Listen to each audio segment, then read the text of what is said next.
Hey guys, while I was building the new Z stage, I noticed a small issue with the thrust bearing pack for the ball screw, and I was in the process of fixing it because it's pretty trivial to do, but I realized you guys might find it fascinating, particularly as it's one of those easy to miss problems that will lead to permanent machine reliability issues, and I'm pretty sure Kane's machine has an issue with this on one of its ball screws at least.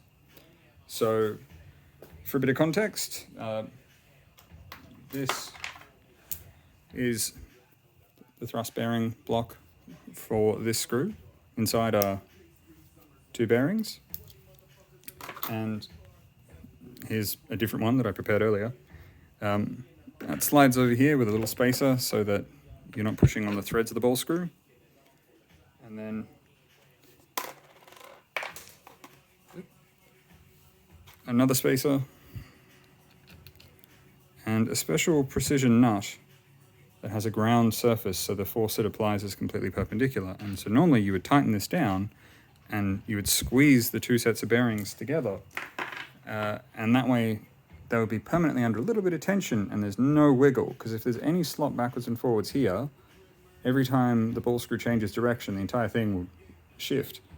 And that massively affects precision, but on a surf CNC it doesn't really matter. Where it does matter is every time it changes direction there's a bit of thunk, thunk, thunk, and fairly quickly that thunk will turn into a bigger and bigger thunk.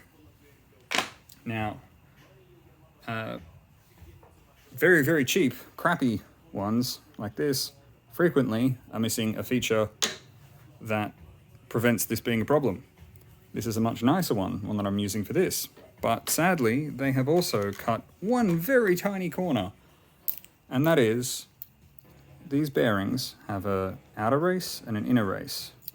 And if you try and squeeze them together, well, nothing's really going to happen. You need to have the outer race slightly apart and then push the inner races together so that they actually are in tension, fighting each other. And what you need is a literal paper-thin washer. So this part would be fractions of a cent. This is a 0.1 millimeter washer, and they've cheaped out by not putting one between the bearings. That's all you need to do. Conveniently, I have a box of them, which was, I think, $4. I have no idea why ball screw manufacturers, like cheap ball screw manufacturers, like to cut this bit out, but pressing the bearings out in an arbor press, putting that washer in, pressing them back together, and it's fixed. And all of a sudden, a relatively cheap ball screw thrust pack will be reliable for years and years to come. But if you miss that, which I have in the past on my own personal machines, after a few months you're like, what? What's that thunk? Anyways, thought you might find it interesting.